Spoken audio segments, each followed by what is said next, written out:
कथा आती है कि एक बार जब बिहारी जी प्रकट हुए वृंदावन में, तो लाहौर से एक बड़ा सेठ सोने के पात्र में इत्र लेकर के आया वृंदावन बिहारी जी को निवेदित करने के लिए। जैसे ही निधिवन पहुंचा, निधिवन में जाके उसने वो पात्र दिया, पुजारी जी इसको बिहारी जी को अर्पित कर दीजिए। पुजारी जी बोले कि अभी अभी बिहारी जी का राजभोग लग रहा है, एक काम करो तुम स्वामी श्री हरिदास जी से मिलके आओ। बोले स्वामी जी कहाँ बैठे हैं? बोले यमुना के किनारे बैठे हैं, उनको प्रणाम कराओ, तब तक राजभोग हो जाएगा ठाकुर जी का, फिर इत्र तुम्हारा लगा देंगे ठाकुर जी को। बहुत ध्यान से सुनना। अब वो सेठ लाहौर से पैदल चल करके आया था और बड़ा महंगा वाला इत्र सोने के पात्र में लेके आया था बिहारी जी के लिए। आकर के जैसे ही यमुना जी पर बैठा तो स्वामी श्री हरदास जी महाराज समाधिस्थ बैठे थे। हमारी वृंदावनी भाषा में उसको कहते हैं मानसी में बैठे थे, मतलब मन से सेवा कर रहे थे ठाकुर जी की। देह से यमुना किनारे हैं लेकिन मन से ठाकुर जी के किसी लीला में चले गए थे। स्वामी श्री हरदास जी बैठे थे। अब वो सेठ पहुंच गया, उसने जाके प्रणाम किया, उसने इत्र का ढक्कन और खोल दिया कि इनको सुगंधी आएगी तो सुगंधी से इनकी जो ध्यान व्यान कर रहे हैं इनका थोड़ा ध्यान टूटेगा, तो ये आंख खोल के देखेंगे, फिर पूछेंगे कि भाई इत्र कौन लाया, तो मैं बता दूंगा मैं लेके आया। इत्र का ढक्कन खोल करके रख दिया। स्वामी श्री हरदास जी महाराज बैठे थे। थोड़ी देर में पता नहीं क्या हुआ, स्वामी जी ने ऐसे अपने चारों तरफ रेत को रगड़ना शुरू किया और इतने में ही वो इत्र की शीशी जो रखी थी बड़ी सी, वो हाथ में पड़ गई और स्वामी श्री हरदास जी ने उस इत्र की शीशी को उठा करके यमुना जी में फेंक दिया। इत्र सहित सोने के पात्र को यमुना जी में विसर्जित कर दिया। सेठ देखता रह गया, बोले ये क्या हुआ? इतना महंगा इत्र सोने के पात्र में लेकर के आया, बिहारी जी को अभी तक चढ़ा नहीं, और ये बाबा के सामने मैंने गलती से धर दिया, इन्होंने तो उठा के जमुना जी में ही फेंक दिया। उसके मन में अविश्वास आ गया। बोले आज के बाद वृंदावन नहीं आऊंगा, आज के बाद ये बिहारी जी के बेमतलब में अपना व्यापार छोड़ के आया, यहाँ तो ये सब बाबा मोड़ा रहते हैं, उल्टे सीधे काम करते हैं, और मेरा बताओ इत्र फेंक दिया। इतने में ही स्वामी जी के नेत्र खुले, प्रसन्नता में बैठे थे। उस सेठ को देखा, सेठ को आशीर्वाद दिया और कहा जाओ बिहारी जी के दर्शन कर लो, भोग पूरा हो गया। उसने भी सोचा हाँ अब इतनी दूर आया हूं तो बिहारी जी को प्रणाम करके चला जाऊंगा वापस लाहौर। जैसे ही निधिवन राज में उसने प्रवेश किया तो निधिवन में जितने वृक्ष थे उन वृक्ष के पत्तों पर उसी इत्र की बूंद टपक रही थी। और जब कुंज में जाकर के देखा तो श्री वृंदावन बिहारी लाल के मुकुट से लेकर के चरणों तक इत्र की सुगंध से सुगंधित इत्र उनकी थोड़ी से चुचा रहा था, मानो उसी इत्र से स्नान किया हो बिहारी जी ने। बोला ये तो वही इत्र है जो मैं लेके आया था। वो बाबा जी ने उसको जमुना जी में फेंक दिया, ये यहां कहां से आ गया इनके पास? बुद्धि काम नहीं कर रही है। दौड़ करके स्वामी हरदास जी के पास गए, चरणों में जाकर के रोने लगा। बोले महाराज ये क्या हुआ अभी मेरे साथ, मैं समझ नहीं पा रहा हूं। आपने इत्र की शीशी यमुना में फेंकी, वो बिहारी जी को कैसे प्राप्त हुई, पूरी निधिवन में उसका छिड़काव कैसे हुआ?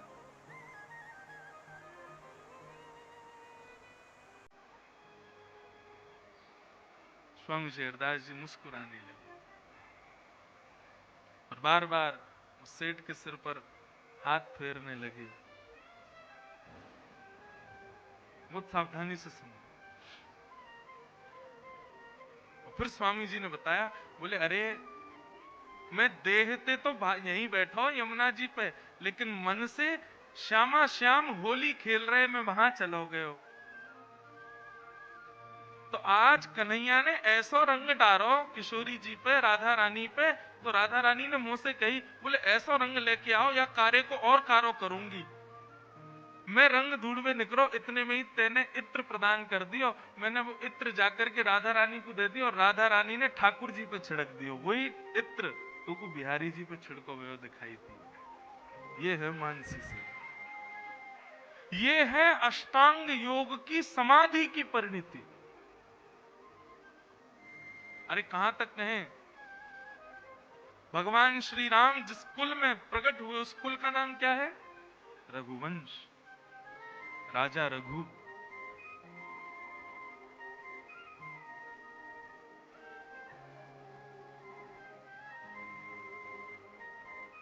जब रावण नया नया राजा बना था ना लंका का,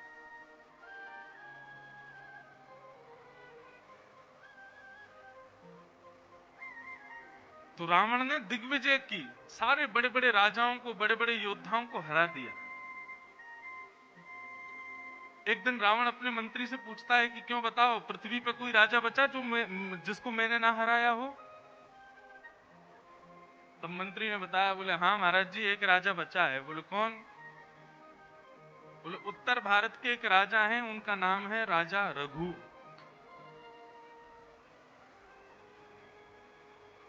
रावण बोले तो फिर तैयारी करो, उन पर युद्ध की चढ़ाई करो, उनसे युद्ध करना है मुझको। मंत्री ने कहा, बोले देखिए महाराज जी, मैं आपके सामने ज्यादा तो कुछ कह नहीं सकता हूं, लेकिन आपसे प्रार्थना करूंगा कि रघु से कभी युद्ध करने का मन मत बनाइएगा। रावण बोला क्यों? बोले कि उनके बल की पराकाष्ठा अद्भुत है, उनसे युद्ध मत कीजिएगा आप। बहुत ध्यान से सुनिए बंधु, अद्भुत कथा है ये भी।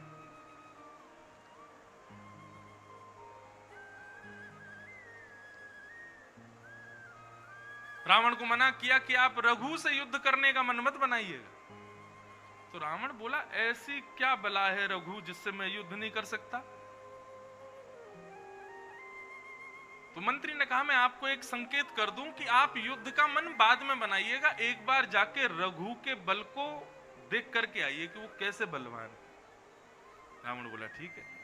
और रावण अकेला ही लंका से निकल गया और अयोध्या आया और रघु के चरणों में प्रणाम किया और प्रणाम करके बोले कि महाराज, मैं दक्षिण भारत में लंका स्थान है, वहां का राजा हूं, आपसे कुछ दिन योद्धा की विद्या सीखने के लिए आया हूं। बहुत अद्भुत कथा है। तो रघु महाराज मतलब जिस कुल में भगवान राम आए, वो रघु महाराज कभी कभी सरजू जी के किनारे ले जाते और रावण को वहां पर कुछ कुछ विद्याएं सिखाते थे।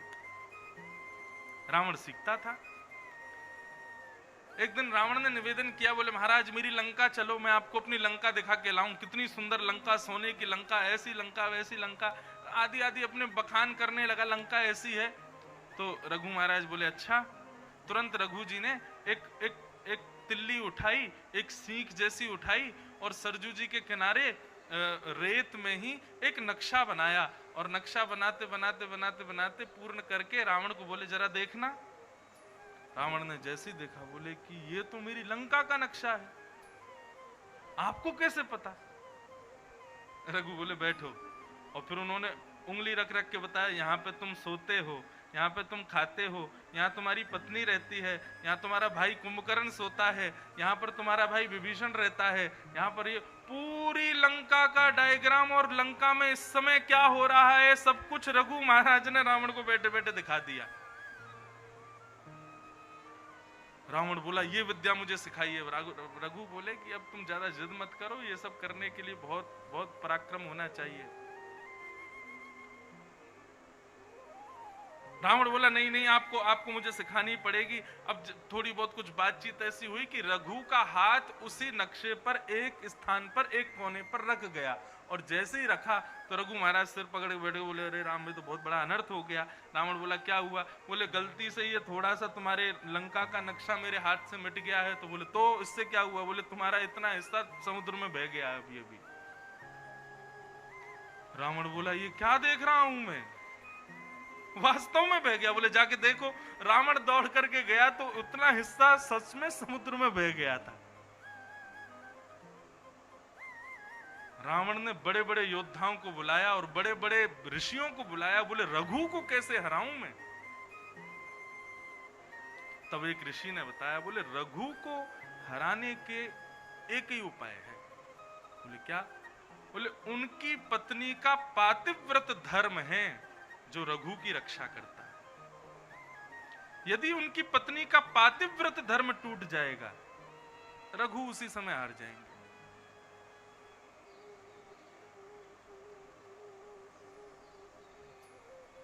रावण बोला पातिव्रत धर्म कैसे टूटे?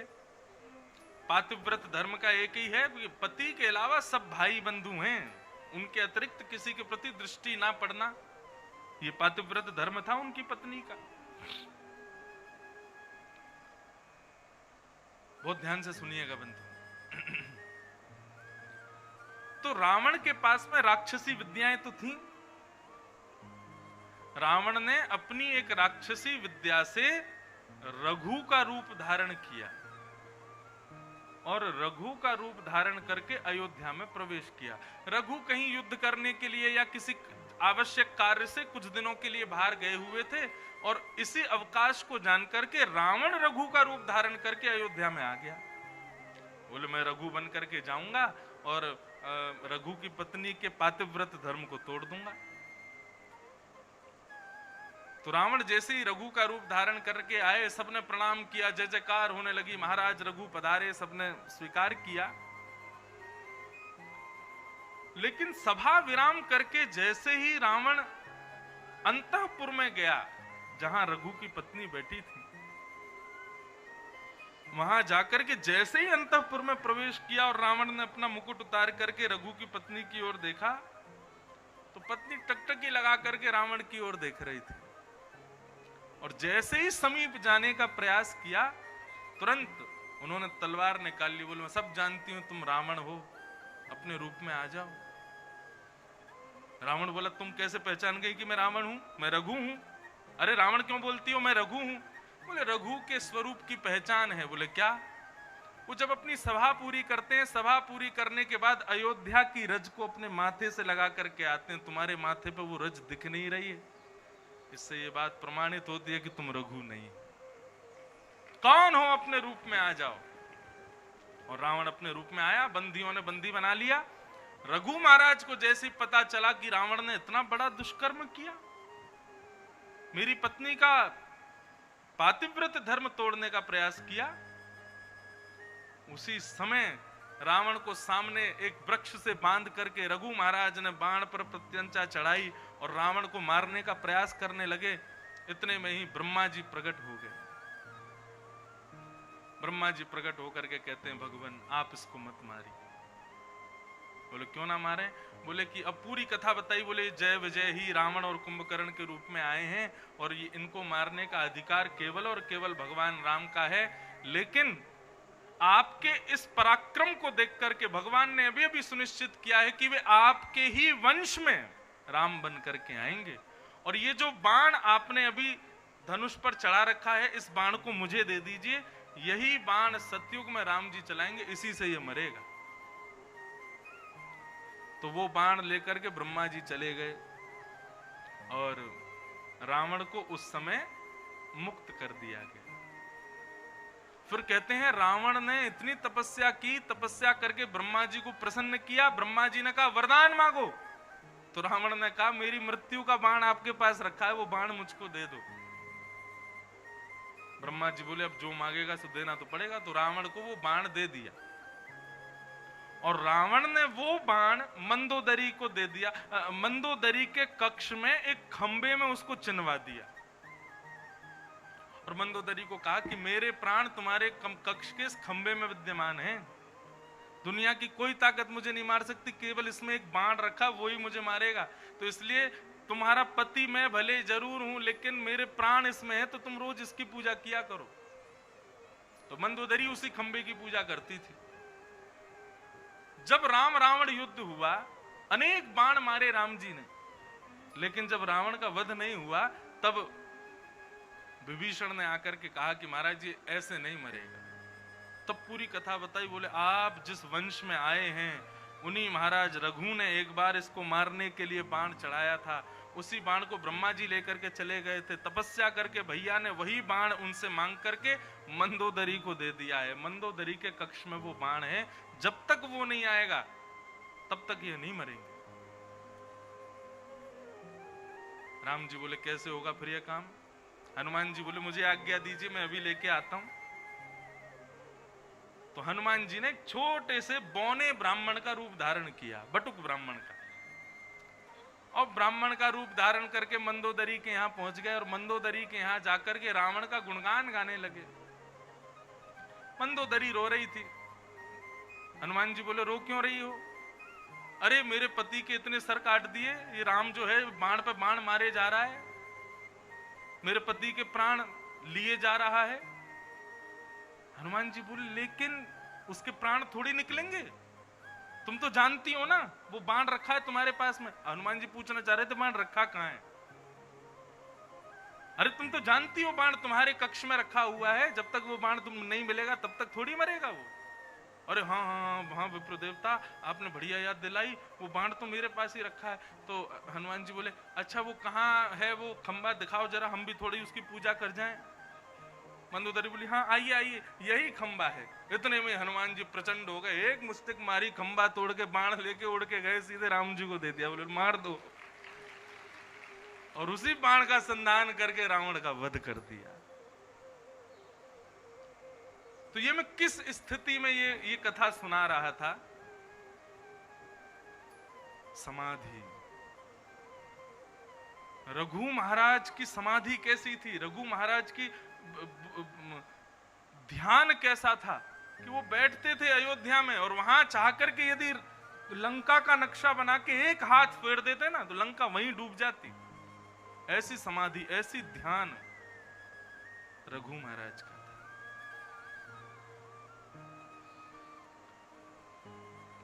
तो इसलिए भैया ये अष्टांग योग जो है, प्रयास करो धीरे धीरे जीवन में आवे। यम, नियम, आसन, प्राणायाम, प्रत्याहार, ध्यान, धारणा, समाधि हमको निर्बल बनाता है हमारा मन, और यदि वही मन हमारे, तो इस प्रकार अब चर्चा तो होनी थी कृष्ण कथा की, कहां पहुंच गए पता नहीं, घूम घाम के आए, बढ़िया राम कथा भी हो गई, सब हो गए, सबको प्रणाम करके आइए अपने प्रसंग में प्रवेश करते हैं। तो कहने का अभिप्राय, ब्रजमंडल में आनंद हुआ, नंद घर आनंद भयो, जय कन्हैया लाल की। नंदस्त्वात्मज उत्पन्ने, जाता ह्लादो महामना, आहूय विप्रान् वेदज्ञान स्नातः सुचिरलंकृत। नंद बाबा के यहाँ आत्मज उत्पन्न हुआ, सारा ब्रजमंडल आनंद करने लगा, सब नाचने लगे, गाने लगे। अवाद्यंत विचित्राणी वादित्राणी महोत्सवे, ऐसा उत्सव हुआ पूरे ब्रजमंडल में कि महाराज वाद्य तो बजी रहे हैं, लेकिन वाद्य बजते बजते वाद्य भी एक दिन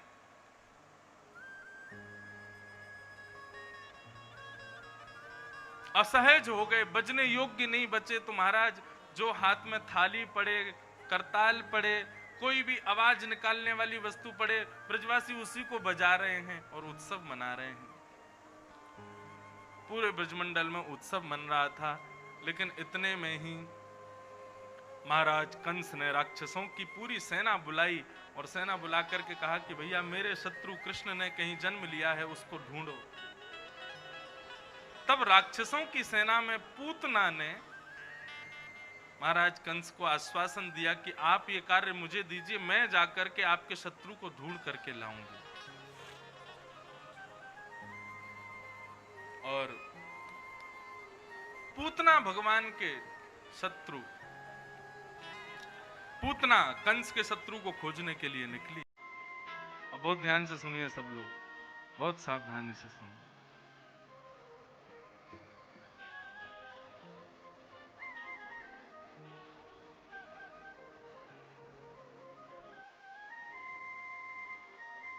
पूतना ने महाराज कंस को कहा कि महाराज मैं अत्यंत सुंदरी रूप धारण करके जाऊंगी, अपने पयोधर में विष लगा करके जाऊंगी, और 10 दिन के अंदर जितने बालकों ने ब्रज में जन्म लिया सबके घर जा जा करके बहाने से अपने पयोधर को उनके मुख में देके विष पिला करके सबको मार दूंगी। उन्हीं के बीच में आपका शत्रु कृष्ण भी मर जाएगा। और अत्यंत सुंदरी बनकर के अत्यंत लुभाना रूप धारण करके पूतना पयोधर में विष लगा करके घर घर जाती है, बालकों को धोखे से अपना पयोधर पिला करके और उनकी मृत्यु कर देती है। मारते मारते सबको जैसे ही गोकुल पहुंची है, गोकुल में उत्सव मन रहा था, सब नाच रहे थे, गा रहे थे, नंद घना नंद भयो जय कन्हैया लाल की, हाथी दीने घोड़ा दीने और दीनी पाल की, सब लोग उत्सव मना रहे थे। इतने में ही पूतना वहां पहुंच गई और जैसे ही पूतना पहुंची, पूतना की रूप माधुरी को देख करके, पूतना की चाल चलन को देख करके पलट करके देखने लगे। कोई उसके रूप को देखने लगा, कोई उसकी आंखों को देखने लगा, कोई उसकी चाल देखने लगा, कोई उसके वस्त्र देखने लगा। कोई बोला अरे भैया इतनी सुंदर है, अगर या को ब्याह नहीं भयो हो तो मैं अपनी मैया से कह दूंगा मेरा तो यही तो ब्याह करा दो। इतनी सुंदर बनकर के पूतना गई। केवल ग्वाल बालों की ऐसी स्थिति नहीं थी, ब्रज की गोपियां भी जब पूतना को देखती हैं तो पूतना को देखते देखती रह जाती हैं। कहने का अभिप्राय, कृष्ण उत्सव, कृष्ण महोत्सव, कृष्ण जन्मोत्सव मना रहे ब्रजवासियों को उत्सव से उनका मन हटा के अपनी ओर लगाने का काम किया, इसी को पूतना कहते हैं।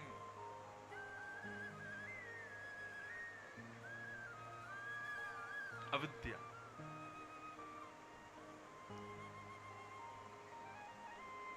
आप ददरुआ सरकार का दर्शन कर रहे हो, भाव से उनके नेत्रों को देख रहे हो, उनके श्री अंग का दर्शन कर रहे हो, लेकिन दर्शन करते करते कोई भी ऐसी स्थिति वहां आ जाए जो आपको दर्शन से विमुख कर दे, तो उस स्थिति को ही पूतना कहते हैं। आप अपने घर में बैठ के ठाकुर जी का भजन कर रहे हो, लेकिन भजन करते करते कोई स्थिति या कोई काम या कोई कुछ भी ऐसा हो जाए जिसकी वजह से आपको भजन बीच में छोड़ना पड़े, उसी स्थिति को पूतना कहते हैं। आप लोग कथा सुन रहे हो, खूब भाव से कथा चल रही है, व्यास जी को सुन रहे हो, एक एक शब्द अच्छे से सुन रहे हो, लेकिन इतने में ही कोई आ जाए और आप सबका ध्यान उसकी तरफ चले जाए तो उसको पूतना ही समझिएगा। कृष्ण विमुख जो करावे। कथा में बैठे हो, फोन आ जाए और वो फोन इतना जरूरी है कि यदि नहीं उठाया तो बहुत काम रुक जाएंगे, लेकिन कितना भी जरूरी फोन क्यों ना हो, आप कथा में बैठे हैं, कथा सुन रहे हैं, ठाकुर जी की चर्चा सुन रहे हैं, उस समय पर यदि वो फोन आ रहा है, वो पूतना ही है। ये बात मैं क्यों कह रहा हूं? यहां पे आप सब लोग बड़े ध्यान से कथा सुनते हो, लेकिन जैसे ही किसी की यहां से एंट्री होती है, सो ही सब लोगों की नजर ऐसी चली जाती है, वो सब उसी को देखते हैं। अब मैं सोचता हूं मैं किसको कथा सुनाऊं, ये तो सब उधर देख रहे हैं, और फिर मैं भी उसी को देखने लगता हूं। अब वो व्यक्ति आया तो बेचारा कथा सुनने है, लेकिन उसकी यहां से एंट्री होती, सब उसकी तरफ देखते हैं, तो वो देखना ही पूतना के समान है। अब जो लोग भी यहां से आए, बुरा मत मान जाना, बोल महाराज जी हमको पूतना बोल रहे हैं क्या? पूतना नहीं कहा मैंने।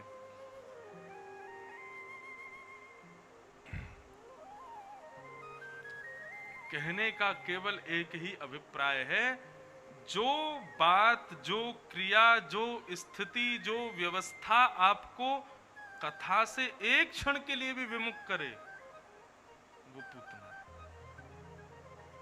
पूतना का काम ही यही है, भजन ना करने देना, कथा ना सुनने देना, कीर्तन ना करने देना, सेवा ना करने देना, व्यक्ति को भक्त ना बनने देना।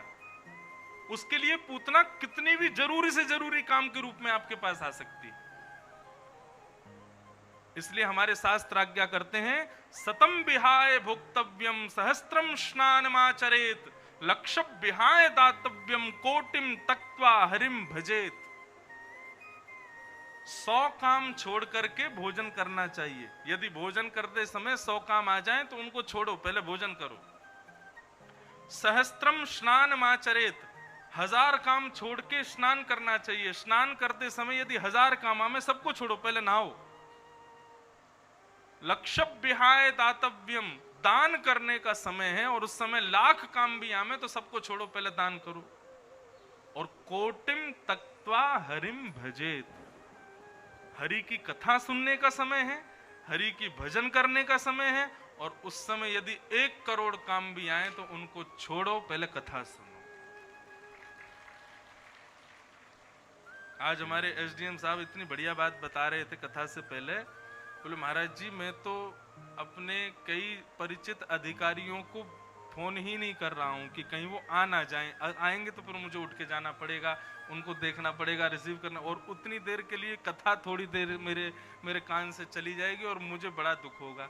वो बता रहे थे कल मुझे वो बनाया वसुदेव जी, तो मेरे को कथा की आवाज नहीं आ रही थी, तो मुझे इतना विचलित हो रहा था कि भाई मैंने ये क्यों बन रहा हूं, क्यों कथा से विमुख। यही तो है, ऐसा श्रोता होना चाहिए। मैं अपनी कथाओं में कोई झांकी नहीं बनवाता, किसी भी प्रकार की कोई क्रिया नहीं, स्वच्छंद कथा सुनो बस, क्योंकि उसी के लिए हम और आप इकट्ठे हुए हैं। बाकी के सारे आडंबर क्यों करवाने हैं? कथा ही मुख्य होनी चाहिए। अब यहाँ पर अभी कोई झांकी बन करके आ जाए, आप में से कोई कथा नहीं सुनेगा, सब उसको देखेंगे। अब भले ही वो झांकी के रूप में बामन बन के आया है, भले ही झांकी के रूप में वो प्रहलाद बन के आया, लेकिन मेरे लिए उस समय पूतना ही है। क्यों? क्योंकि सबके मन को अपनी ओर आकृष्ट कर रहा है। कई बार बड़ी बड़ी जगह कथा होती है तो कहीं महाराज जी हमारी कथा में राजनेता आएंगे, वो आएंगे, तो मैं कह देता हूँ, मैं सुनो, उनको समय दे देना। कितने बजे से कथा है? बोले 3 से 7। मैंने कहा उनके कहना 2:45 आ जाएं, शुरुआत में कथा में आ जाएं, आके भागवत जी को प्रणाम करके फिर वो 10 मिनट बैठ के चले जाएं, हम अपनी कथा करते रहेंगे। कथा के बीच में 5 बजे यदि वो आए, सारी जनता उठ गई उनको देखने के लिए, प्रणाम करने के लिए, बोए बोए बोए बोए उनके सायरन बज रहे हैं, पुलिस वाले आगे पीछे भाग रहे हैं, मैंने की कथा के बीच में विघ्न बन के आएंगे। अब भले ही वो उस समय मुख्यमंत्री हो, लेकिन मेरे लिए पूतना है, क्योंकि विघ्न के रूप में कथा में आए।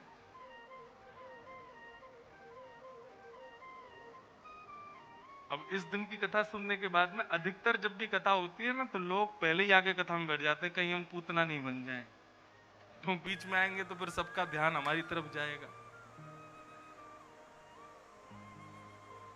पूतना शब्द गलत है, लेकिन उसको अगर मैं वास्तविक शब्द कहूं तो अविद्या। भगवत विमुख जो करावे। अरे आप किसी और की कथा सुन रहे हो, बीच में मैं आ जाऊं तो मैं भी पूतना ही हूं। इसलिए मैं कहीं कथा में जाता हूं, अभी खनेता गया था कथा में, वहां पे उत्सव चल रहा था, खूब मना किया मैंने आयोजकों से, मैंने कहा कथा में मत लेके चलो, उनकी कथा चल रही है, बीच की कथा है, मैं जाऊंगा सबका ध्यान जाएगा। इससे बढ़िया तो यह है धीरे से झुक कर के आओ, कोने में ही बैठ जाओ, किसी को पता ही नहीं चले कि आप आए हो कथा में, और चुपचाप वहां से कथा सुनते रहो। जैसे दिखे कि कोई भजन आ गया, कीर्तन आ गया, अब थोड़ा सब लोगों का ध्यान इधर उधर, उठ के मंच पे चले जाओ, प्रणाम कर दो यार, कहीं भी बैठ जाओ। ऐसा स्वभाव होना चाहिए। आपको पता है कथा में विघ्न केवल आप लोग सुन रहे हैं, आप लोग नहीं सुन पाते किसी के आने से, ऐसा नहीं है। यहाँ पर ध्रुव भी बैठे हैं, प्रहलाद भी बैठे हैं, हनुमान जी भी बैठे हैं, गरुण जी भी बैठे हैं।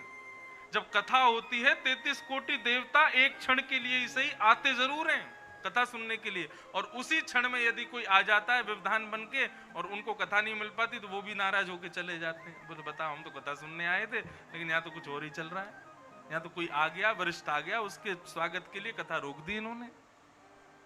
इसलिए कथा के बीच में कोई विघ्न नहीं होना चाहिए, स्वच्छंद कथा होनी चाहिए।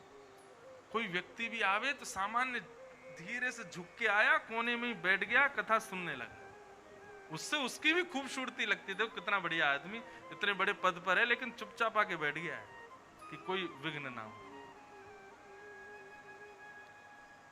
क्योंकि हरि स्मृति में विघ्न ये अविद्या है।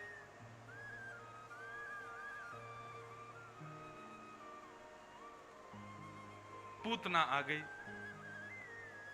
और जिस कृष्ण उत्सव को 6 दिन से अनवरत ब्रजवासी कर रहे थे, पूतना की रूप माधुरी को देख करके सब मोहित हो गए। अरे कितनी सुंदर, अरे इसकी आंखें तो देखो, इसकी चाल तो देखो, अरे इसकी बोली तो देखो, इसकी मुस्कुराहट तो देखो, सब उसके रूप पर मोहित हो गए।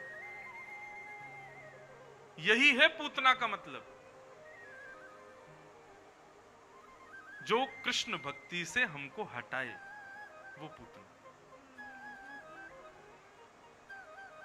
जैसी पूतना आगे गई, नंद भवन में पहुंची, तो नंद भवन में यशोदा मैया ने जैसी पूतना को देखा, इतनी सुंदरी को देख करके, पूतना के रूप को देख करके यशोदा मैया भी कहने लगी, अरे विधाता, या तो इतनी सुंदर कन्या कछु साल बाद जन्म ले लेती, या मेरो लाला कछु साल पहले जन्म ले लेते तो इन दोनों को ब्याह करा देती। इतनी सुंदर। लेकिन अब स्थिति देखो, पूतना भीतर गई, यशोदा मैया से बात हुई, रूप बदल करके आई थी। अच्छा, मानव का एक स्वभाव होता है, मैंने पहले दिन ही कथा में कहा था, शायद दूसरे दिन कहा था, कि हम लोग सामने वाले व्यक्ति से संबंध उसके प्रभाव को देख करके बनाते हैं। और मानव का स्वभाव होता है, अगर सामने वाले व्यक्ति ने अच्छे कपड़े पहने हैं, सुंदर दिखता है, तो हम फिर और चीजों पे नजरअंदाज कर देते हैं। अच्छे कपड़े पहने, सुंदर है, तो इसका मतलब ये विश्वास का पात्र है। तो यही हम गलती करते हैं। यशोदा मैया ने सोचा कि इतनी सुंदर है, इतने सुंदर वस्त्र पहन के आई है, विश्वास के योग्य है, और अपनो लाला यशोदा मैया ने उसकी गोद में दे दिया। और कुछ कार्यों से पूर्ण करने के लिए यशोदा मैया वहां से चली गई। अब स्थिति क्या हुई, जिसके रूप पर सब मोहित हो गए थे, जिसके रूप को देख करके लोग भजन करना भूल गए, कीर्तन करना भूल गए, उत्सव मनाना भूल गए, वो ब्रजवासी सब उसके रूप पर मोहित हो गए। उसने जब ठाकुर जी को गोद में लिया, तो 6 दिन के ठाकुर जी ने अपनी आंखें बंद कर ली, अपनी आंखों पे हाथ धर लिया। अब रसिकाचार्य बताते हैं क्यों किया। भगवान ने रावण को देखा, कुंभकर्ण को देखा, कंस को देखा, ताड़का को देखा, लेकिन ये इतनी अभागा पूतना, इसको भगवान ने देखा ही नहीं। क्यों नहीं देख रहे, आंख बंद क्यों की? तब भगवान ने ये संकेत किया कि जो मेरे भक्तों को मेरी कथा भजन भक्ति से विमुख कराता है, उसको मैं कभी नहीं देखता। वो कितना भी सुंदर बन के आया हो, उसका रूप कितना भी अच्छा हो, उसके वस्त्र कितने भी अच्छे हों, उसका स्वभाव स्वरूप सब कितना भी अच्छा हो, लेकिन वो मेरे भक्तों की भक्ति में विघ्न बना है, इसलिए मैं उसको देखूंगा नहीं। कितना बड़ा विविधान है किसी भक्त की कथा में विविधान बन के आना। भगवान देखेंगे ही नहीं आपको। इसलिए भैया, कहीं हम पूतना तो नहीं है, इसका विचार करना है। क्योंकि हजारों लोग राधा रमण जी का दर्शन करते हैं, लाखों लोग। अभी कल परसों वो पूर्णिमा थी और रविवार भी था। वृंदावन में 1 लाख 2 लाख लोग पहुंच गए बिहारी जी का दर्शन किया। छोटी छोटी गलियां, 1-2 लाख लोग बिहारी जी का दर्शन करते हैं, ये बड़ी बात नहीं है। लेकिन 1-2 लाखों में से बिहारी जी किसको देखते हैं, ये बड़ी बात है। बिहारी जी ने दर्शन खोले हैं, मंदिर खोला है, लोगों को आने की अनुमति दी है, तो इस बात को आप नकार नहीं सकते कि बिहारी जी भी किसी को देख रहे हैं। लेकिन जिसको देख रहे हैं वो बड़ी बात है। हम लोग कथा क्यों सुनते हैं, हम लोग संतों के यहाँ पास क्यों जाते हैं, सत्संग आदि क्यों सुनते हैं? ताकि हम इस योग्य बन जाएं कि बिहारी जी हमको भी देखें, वो हमारा भी दर्शन करें।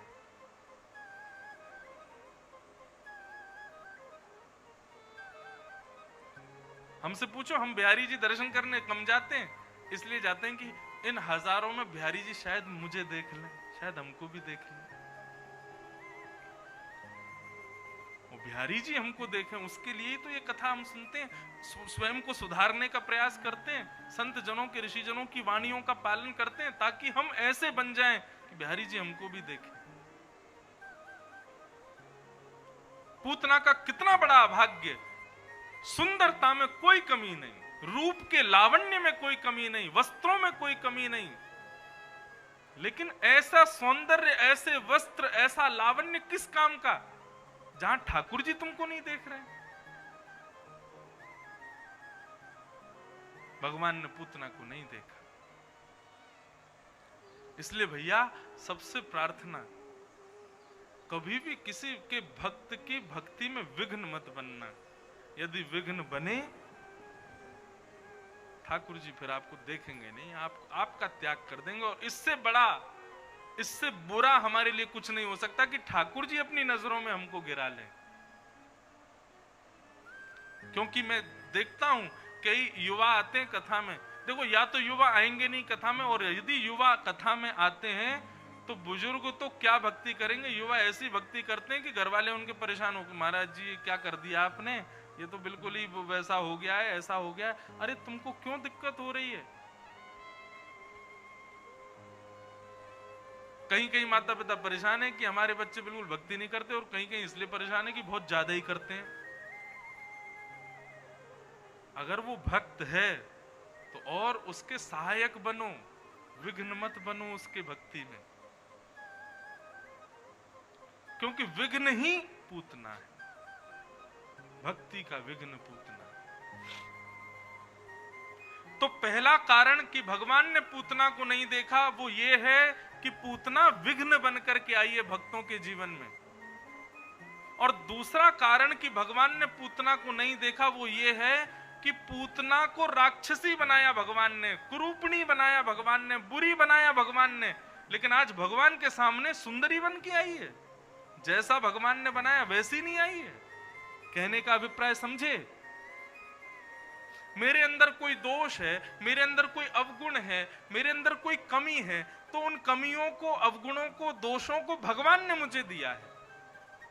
संसार को लुभाने के लिए मैं कितने भी अपने अवगुणों को छुपाऊं, लेकिन जब मैं ठाकुर जी के सामने जाऊं ना, तो अपनी एक खुली किताब लेके जाऊं, अपने अवगुणों को प्रस्तुत करता हुआ जाऊं कि मैं ऐसा हूं प्रभु, आप स्वीकार करो।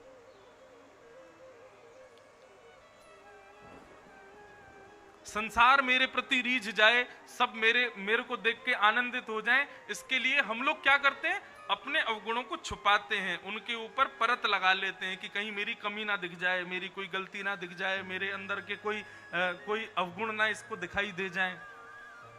ये स्थिति संसार के लिए रखो, लेकिन जब ठाकुर जी के सामने जाओ ना, अपने अवगुण, अपनी कमियां, अपने तुम जैसे हो वैसे प्रस्तुत हो जाए।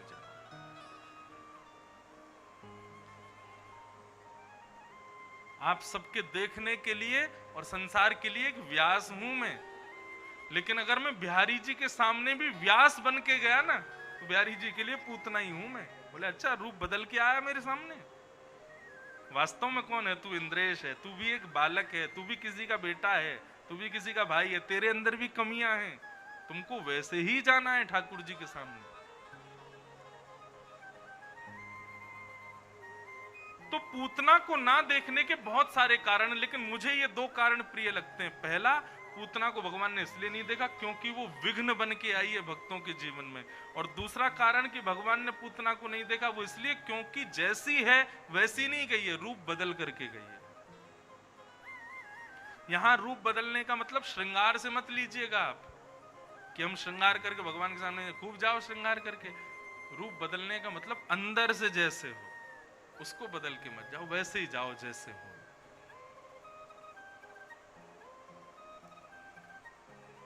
हे प्रभु मुझे बता दो चरणों में कैसे आऊं,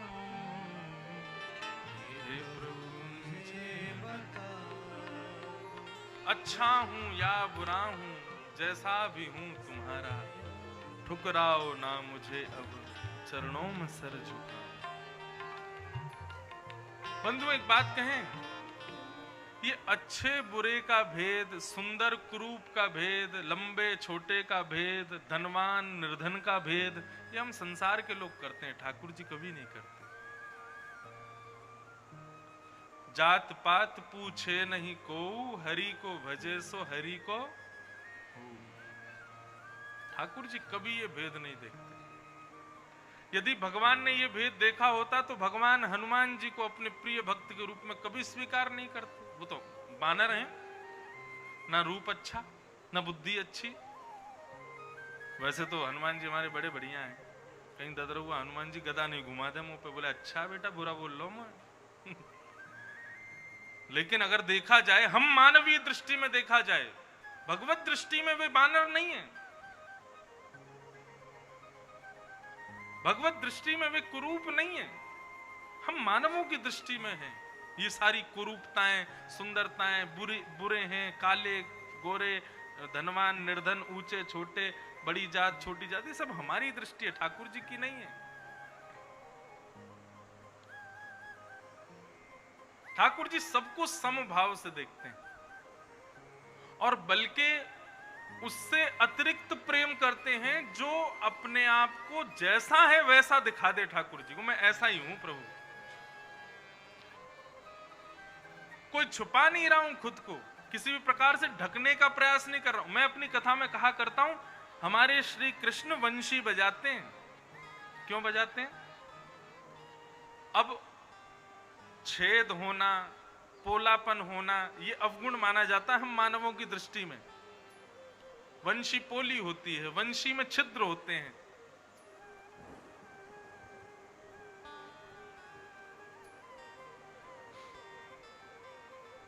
लेकिन वंशी ने अपने छिद्रों को कभी छुपाया नहीं है। वंशी ने अपने पोलेपन को कभी छुपाया नहीं है, इसलिए ठाकुर जी उसको अपने अधर पर धारण करते हैं।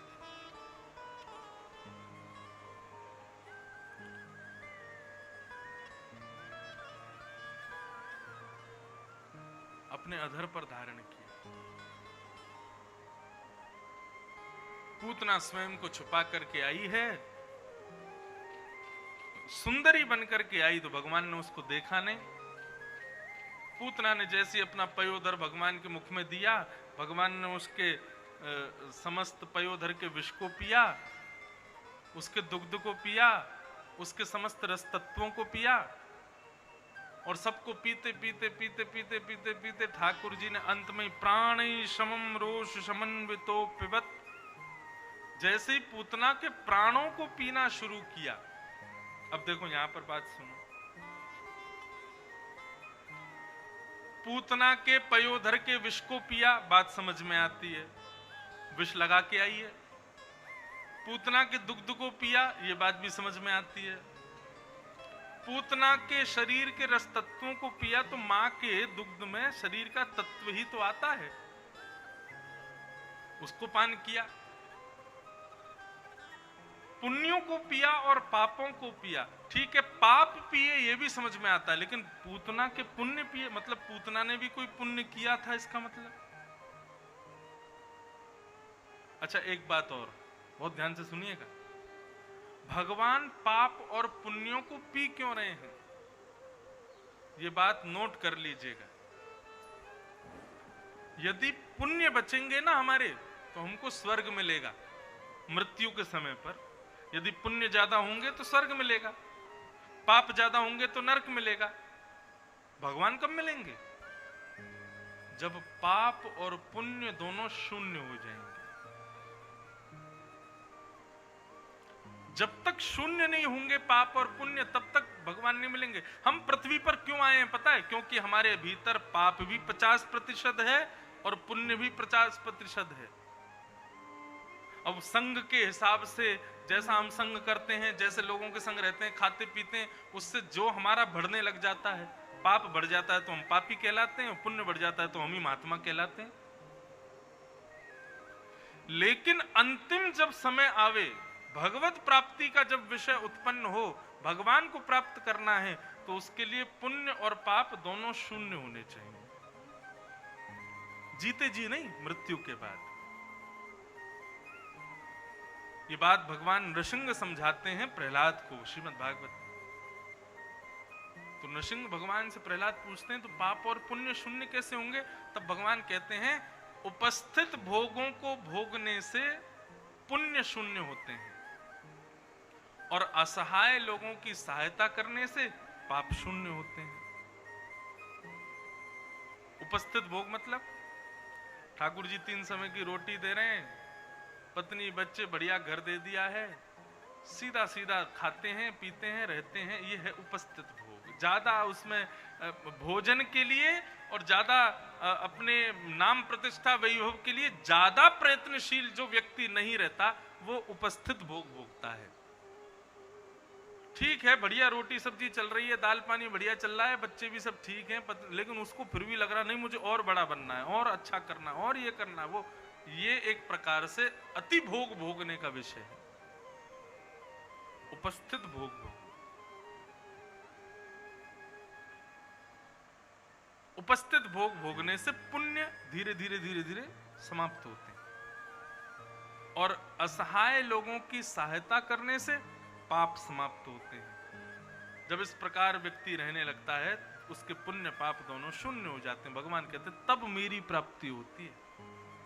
तो पूतना मेरे सामने बैठी है, अब इसको नष्ट करना है, अभी मरेगी मेरे हाथों, तो इसको मेरी प्राप्ति करनी पड़ेगी, इसलिए भगवान उसके पुण्य और पापों को पी रहे हैं। अब ये बात तो समझ आ गई पुण्य पाप पी क्यों रहे हैं, लेकिन अब ये समझना है कि पूतना ने भी कोई पुण्य किया था जिसको भगवान पी रहे हैं। तो हाँ, क्या पुण्य किया था? तब भागवत में वर्णन करते हैं कि भैया पूतना मथुरा से निकली है भगवान की ओर। अब भगवान को चाहे मारने जा रही हो चाहे दर्शन करने जा रही हो, लेकिन जा भगवान की तरफ रही है ना, यही उसका पुण्य है। आप लोग अपने अपने घरों से निकल जाते हो 12 बजे, 12:30 बजे तक यहाँ आते हो, 12:30 बजे तक आते केवल 100-150 लोग हैं, बाकी के सब तो अपने घर से निकलते हैं 2 बजे, और कई लोग तो निकलते हैं 3:30 बजे। क्या 4 बजे तक पहुंचेंगे, सीधे भंडारे में ही बैठेंगे। लेकिन फिर भी आप भले ही भंडारे की भावना से भी घर से निकले हो, लेकिन निकले कहां के लिए हो? पैदल चल कहां के लिए रहे हो? बस में टंग कहां के लिए रहे हो? गाड़ी में बैठ के भगा के पेट्रोल डीजल खर्च कहां के लिए रहे हो? कथा के लिए।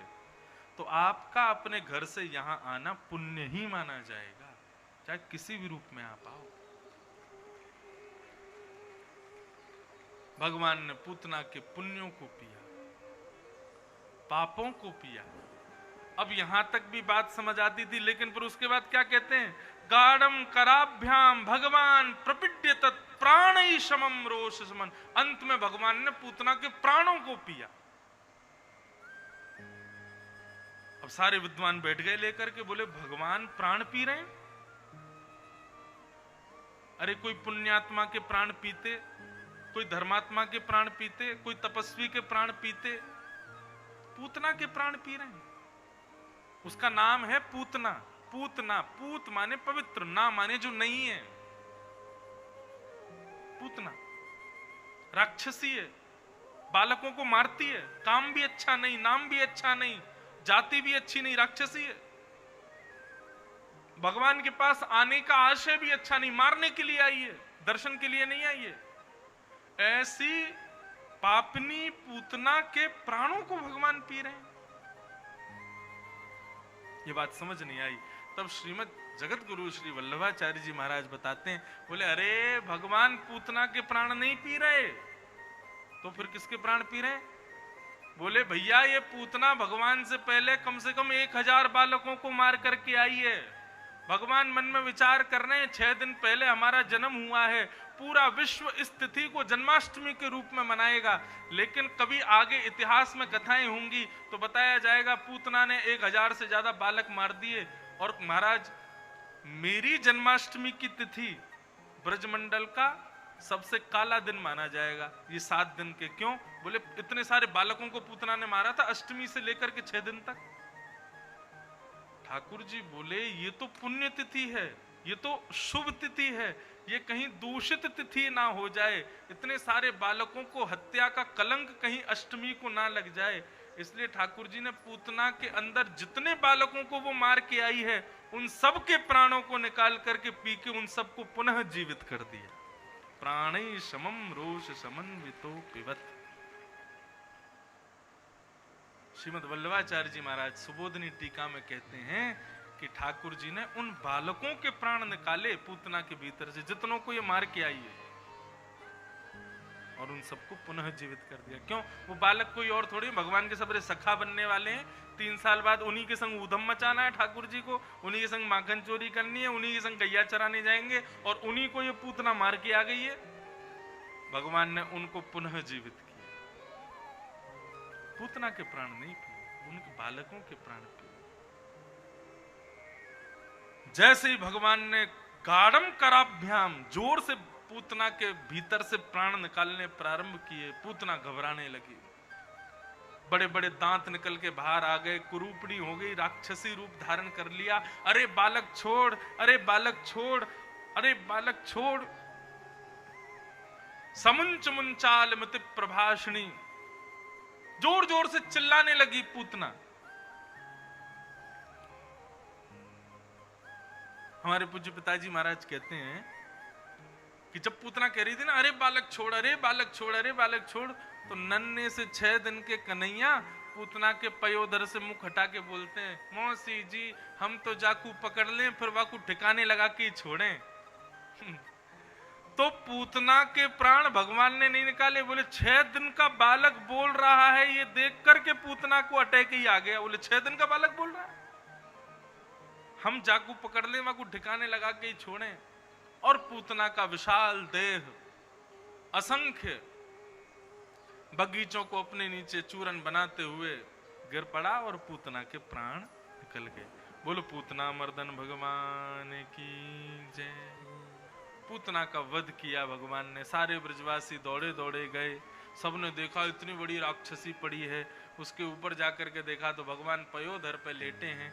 सब गोपियों ने भगवान को उठाया, गौशाला में ले जाकर के ठाकुर जी को झाड़ा लगाया, गौ की रज से ठाकुर जी के 12 तिलक लगाए और गौमूत्रेण स्नापित्वा पुनर्गौरज सार्वकम, गौमूत्र से स्नान करा के भगवान को स्वच्छ किया। बंधुओं, गाय कौन है पता है? वैद्य है, साक्षात वैद्य। गैया का गोबर भी वैद्य के औषधि के समान, गौमूत्र भी औषधि के समान, गाय के खुर के रज भी औषधि के समान, गाय जहां रहती है वो वातावरण औषधि के समान। साक्षात वैद्य है गाय। ग्रामीण क्षेत्रों में पहले गाय खूब होती थी, लेकिन दूध के प्रलोभन में आके गाढ़ा दूध भैंस का होता है, इसलिए लोग भैंस पालने लग गए हैं। आजकल हर चीज के लिए युद्ध लड़ रहे हैं सनातनी, मंदिरों के लिए युद्ध लड़ रहे हैं, भगवा के लिए युद्ध लड़ रहे हैं, तिलक के लिए युद्ध लड़ रहे हैं। गायों के लिए भी युद्ध लड़ो।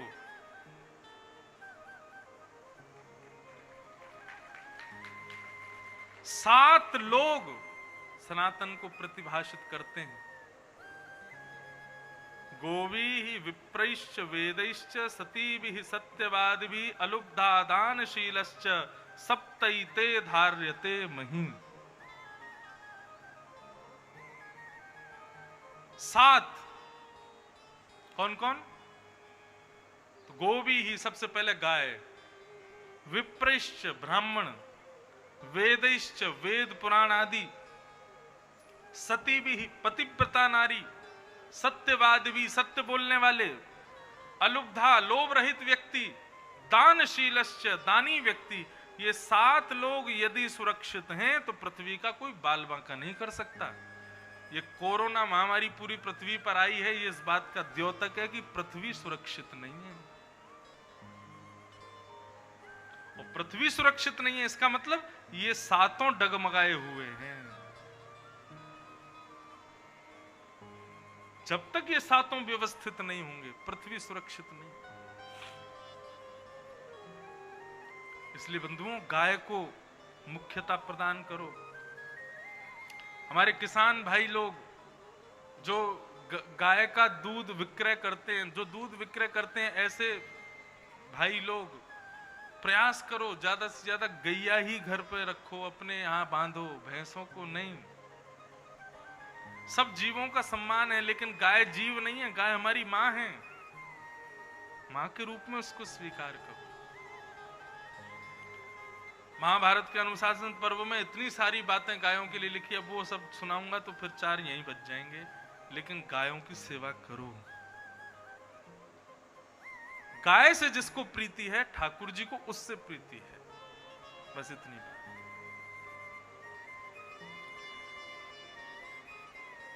भगवान को गौ मूत्र से स्नान करा के गौरज मुंह पूरे अंग पर लगा के उनको झाड़ा लगाया, ठाकुर जी स्वस्थ हो गए। अब भगवान 3 महीने के हो गए। 3 महीने के होते ही ठाकुर जी ने करवट बदली। जैसी करवट बदली तो पूरे ब्रजमंडल में आनंद बने, अरे आज नंद के लाला ने करवट लाई है, करवटोत्सव हुआ। बताओ, करवट लेवे को भी उत्सव भयो ठाकुर जी के। और करवट उत्सव ऐसा हुआ महाराज, झरा भंडारा पूरे ब्रजमंडल का। सब पूछे, बोले काय बात को भंडारा है रो? बोले आज लाला ने करवट बदली है, नंद के लाला ने। मैया ने एक बैलगाड़ी के नीचे कपड़ा के 2 छोड़ बांध के झूला बना दियो और लाल जी को वहां सुला दियो और सुला के मैया कामन में चली गई। इतने में ही एक सक्टासुर नाम का दैत्य आकर के उस बैलगाड़ी के ऊपर बैठ गया। भगवान ने जैसी देखा सक्टासुर आया है, अपने एक पैर को उठाया और पीछे करके जोर से बैलगाड़ी में तक करके मारा। पूरी बैलगाड़ी पलट गई और सक्टासुर का वध हो गया। बंधुओं, अब इस पर हमारे पूर्वाचार्य क्या कहते हैं? कथा सीधी सीधी सीधी सीधी से कुछ समझ नहीं आएगा, उसकी गहराई को समझो।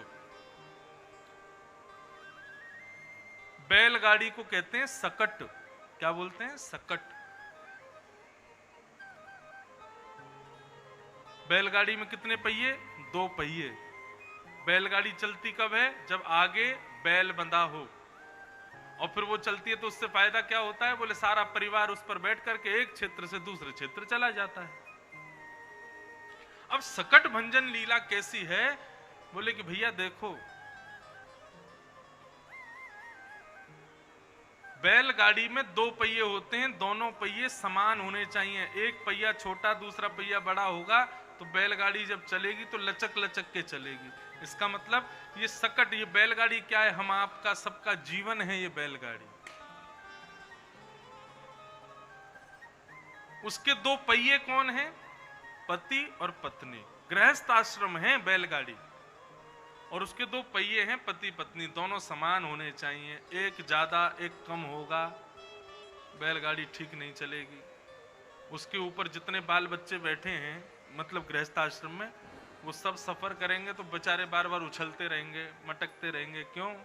यहाँ माताजी कभी लड़ने लगती हैं, कभी पिताजी लड़ने लगते हैं, कभी ये इनके बाल खींचती हैं, कभी वो उनकी दाढ़ी खींचती हैं। दोनों समान होने चाहिए।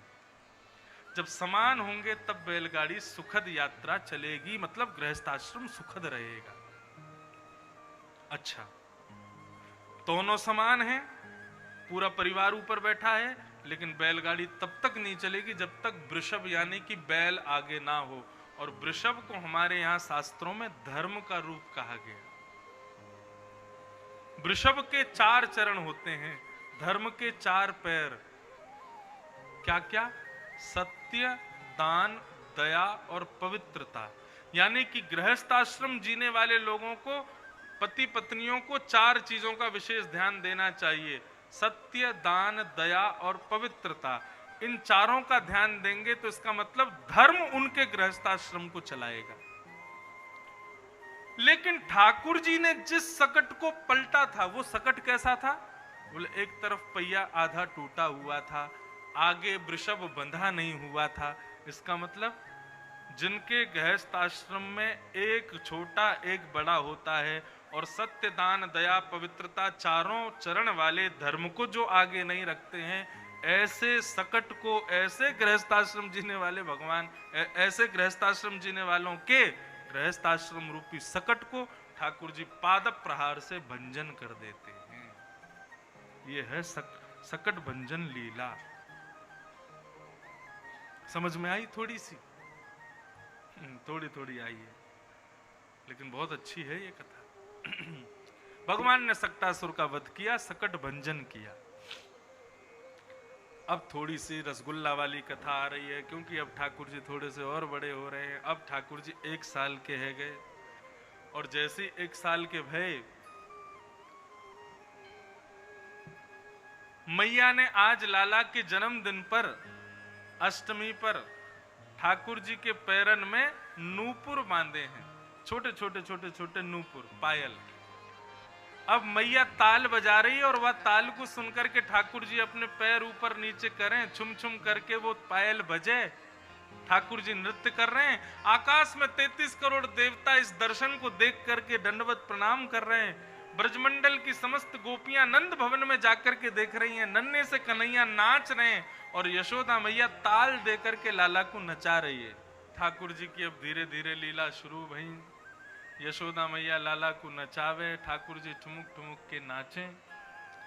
अब लाला 1 वर्ष के है गए, लेकिन चिंता का विषय यह है कि ठाकुर जी का अभी तक नामकरण संस्कार नहीं हुआ। और नामकरण संस्कार ना होने का सबसे बड़ा कारण यह है कि सांडिल्य मुनि जो भगवान के कुल पुरोहित हैं, वो जानते हैं कि भगवान नंद यशोदा के बेटा नहीं है, और नंद यशोदा के पुत्र ना होने की वजह से मैं इनका नामकरण कैसे करूं? इनका नामकरण वो करेगा जो वसुदेव देवकी का कुल पुरोहित हो। लेकिन ये बात कैसे उजागर हो, क्योंकि ब्रज में तो कोई जानता नहीं कि ठाकुर जी के कुल पुरोहित वसुदेव देवकी के कुल पुरोहित गर्गाचार्य जी ही इनका नामकरण करेंगे। तो ऐसे सहज में गर्गाचार्य जी एक बार वृंदावन आए तो नंद बाबा ने कही कि हमारे सांडिल्य मुनि तो नामकरण करने आते नहीं हैं, हर बार कह देते हैं कहीं बाहर हैं, कहीं कोई काम है, हम आपसे प्रार्थना करना चाहते हैं, हमारे बालकन को आप नामकरण संस्कार करो। तब गर्गाचार्य जी ने सहज भाव से स्वीकार करके श्री ठाकुर जी का नामकरण किया।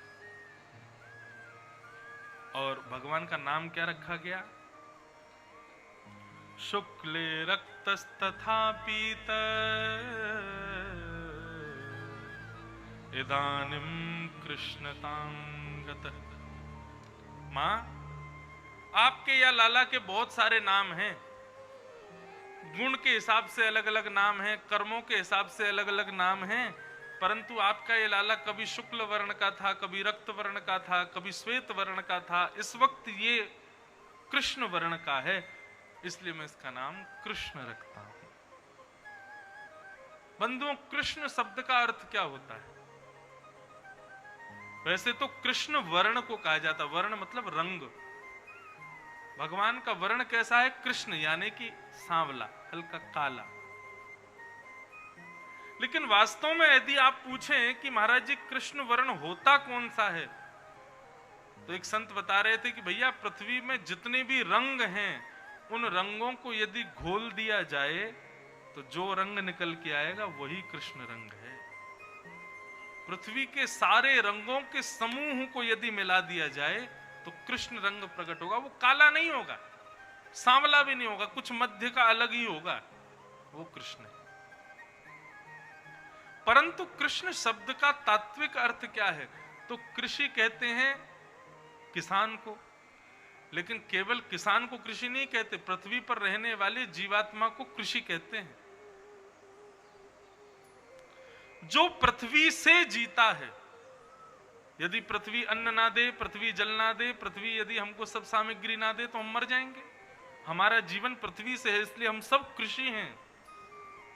तो कृषि और फिर न यानी कि निवृत्ति। कृषि भूवाचक शब्द है, न निवृत्तिवाचक शब्द है। जिस नाम को गाने से कृष्ण यानी कि हम आप सब जीवात्मा इस संसार से निवृत्त हो जाते हैं, वही हैं कृष्ण। बोलो बाल कृष्ण लाल की जय। ऐसा भगवान का नाम कृष्ण रखा गया। लेकिन गर्गाचार्य जी संकेत कर गए, तो मैया आपके इस लाला का एक नाम नहीं होगा, बहुत सारे नाम होंगे। मैया बोली जैसे? बोले एक बार ये पर्वत उठाएगा तो लोग इसको गिरधर कहेंगे, मुर नामक दैत्य को जीवन में एक बार मारेगा, इसको मुरारी कहेंगे। एक समय ऐसा आएगा मैया आपका लाला सुंदर तो है, लेकिन बड़ा होके इतना सुंदर हो जाएगा कि इसको देख के कामदेव भी मोहित हो जाएगा, तो इसका नाम मदन मोहन पड़ेगा। इस प्रकार गर्गाचार्य जी ने संकेत किए कि आपके लाला के बहुत सारे नाम होंगे। इस प्रकार गर्गाचार्य जी नामकरण करके वहां से प्रस्थान